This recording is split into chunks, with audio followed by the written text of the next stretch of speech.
Welcome back to Good Words. I found a good word for us this week. I came across the word Sonder, Sonder. And it's something clicked in my brain where I said, that's a good word. And the person that was talking about Sonder uh said that's a good word. And we were in total agreement. The definition The definition of Sonder is the realization that each random passerby is living a life as vivid and complex as your own, populated with their own emotions, friends, routine, etc. And I feel like we live in a fairly unaware state of that. Like our awareness of how, the complexity of the lives of every single person that drives down the street or passes us, that sits next to us on a plane. I mean, every single person, from you know, the the celebrities that you see on TV and the displaced and homeless people that are on the street, like every single being on this earth has their own unique and complex experience. They have their own conditioning and their own programs and their own, dreams and reasons. And so Sonder is that realization. That's the definition of Sonder. And there's a lot of words that I don't know, but this didn't seem like something too complex. So I looked up the origin of the word, and it's a new word. I guess it started on a blog. But this is just what I found. The word is a neologism, and it's coined by John Koenig for his online dictionary of obscure sorrows. So I would like to invite you to just contemplate Sonder and what it means in our life.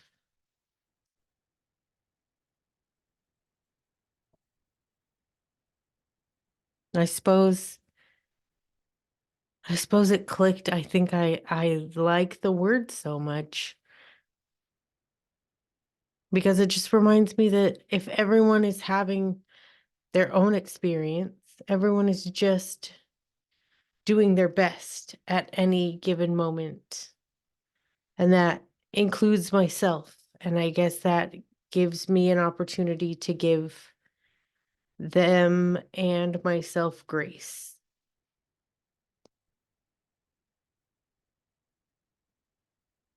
Yeah.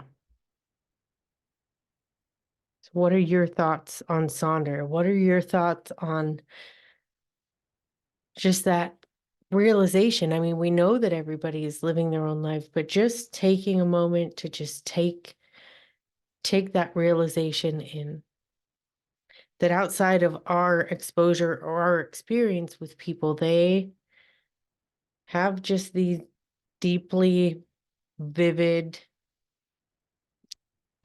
complex, intertwined.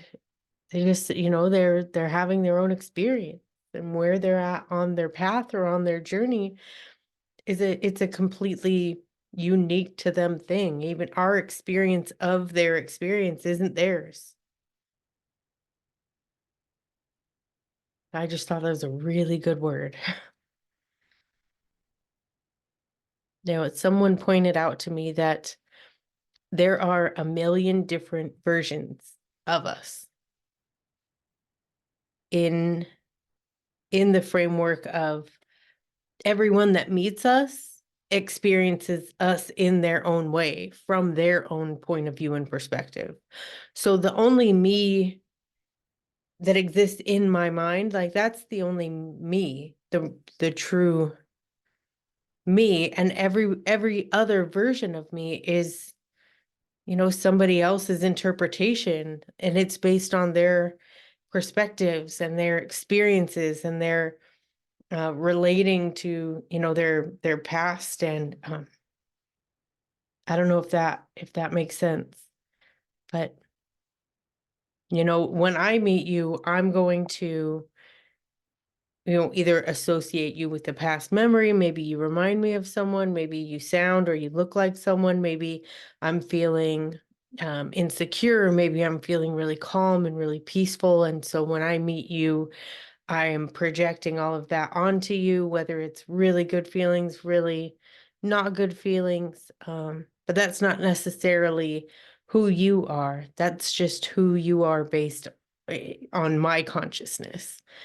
And I think that that's really neat because as a people pleaser, as somebody who has spent a lot of their life, I don't know if I mean, definitely I've been a people pleaser, but it's more than that. I've just always been willing to sacrifice any notion of what I may want. I never trusted that what I wanted was the right thing, and I would always sacrifice and just throw that to the side to, fit in or to belong or to feel accepted. And, looking back, I was kind of accepted in places that I really shouldn't have wanted to be. Um, and the people that loved me and that I belonged with and that I fit in with, I think really, I mean, I know really saw through all the masks and all the hoops that I jumped through, and they loved me even though, like, they loved me in spite of my self-abandoning behavior, my desire to fit in anywhere than with who I actually was and am.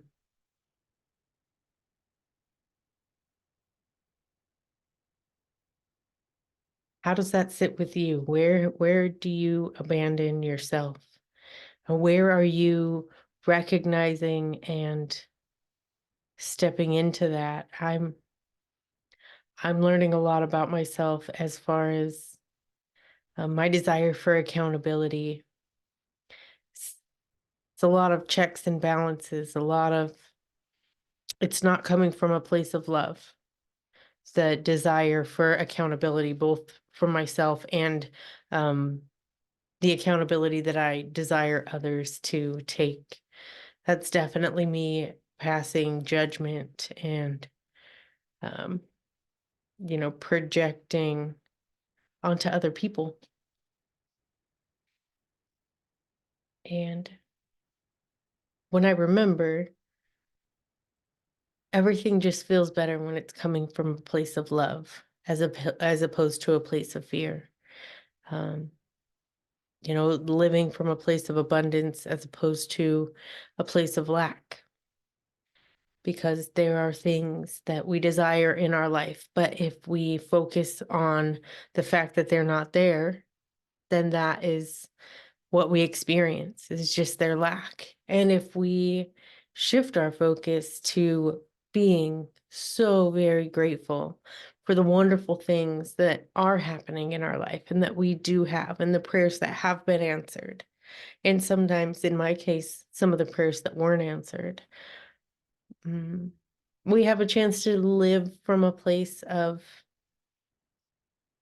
contentment and peace and joy. And I feel like everything absolutely always works out eventually. But being okay with what is right now, because all that is real is right now. And coming back to that and trying to live from that place is a great challenge. It's a big challenge. So another thing that I heard this week, they were talking about the heart, and not the blood pumping organ, but the heart, the place in us that love resides and exudes. And um, they said, the heart is forgiving. It's to give away. And then I looked at it again, and the heart is for giving. The heart is forgiving. And it's the mind that can't forgive.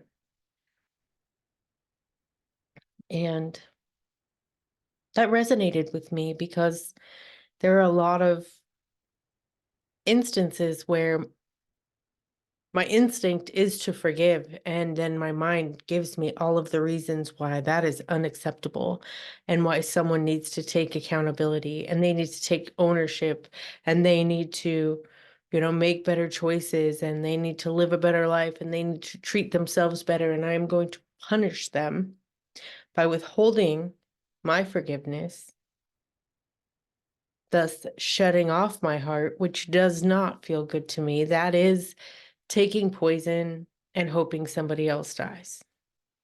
That's shutting myself off and then punishing myself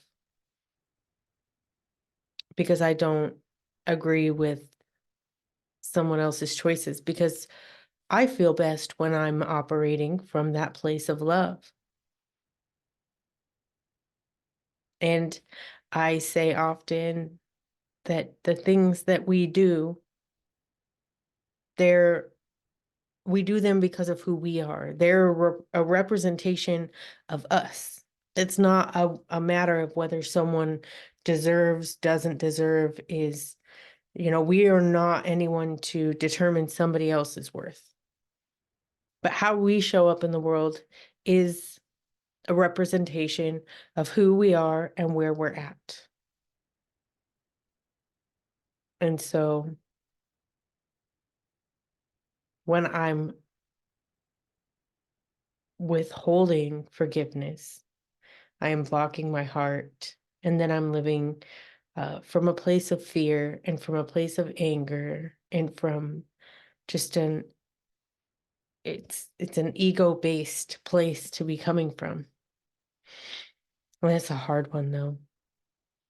And so I was thinking a lot about loving kindness as my meditation practice kind of deepens, and I delve further into what that means to me.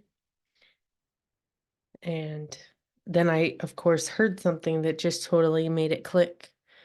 That a great example of loving kindness is taking a genuine, active interest in others.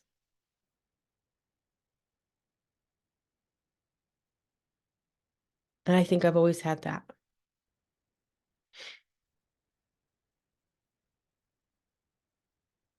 Yep, just a genuine, active interest. Doesn't it feel good? Aren't some of your favorite people the people that just are excited to see you or light up when you walk into a room? And then also they're the people that aren't being nosy per se, but just that have an interest in you, how you are, or how you how an experience was, or how a holiday was for you, or those are the people that really we connect with and we feel good around because they have that genuine interest. And this gal that I was listening to, she said, if you don't have that genuine interest, it's okay to fake it, because you might see that it feels really good, and that could develop and grow into genuine interest. Like if you start out just, imagining what would a person who had a genuine interest in this person, what would they ask? Or how would they show up in this situation? And then, I mean, I'm not always a big proponent of fake it till you make it. But someone said to me, and I'll say to you often, we can't do this wrong. There is no timeline. There is no um, correct path or incorrect path. There is no right time, no right place, no right moment. There just is. There's just right now. What a relief. And we spend a lot of our right now in yesterday's and in tomorrow's. But we can only do right now. We only have right now. So I encourage you to treat your present now as a gift. Every moment is sacred. And I encourage you to ponder some words, ponder the word Sonder. If you are enjoying the podcast, I encourage you to take a moment to write a review. If you want to be notified when new episodes come out, go ahead and like and follow or subscribe. And yeah, like I said, if you're enjoying the show on Apple and on Spotify, you can go in and you can rate and review. And that helps us get seen in the algorithm. That helps carry this message. And I am very, very thankful for today and for this moment and for you and for your ears and your heart being open to this message. I will talk to you next Wednesday.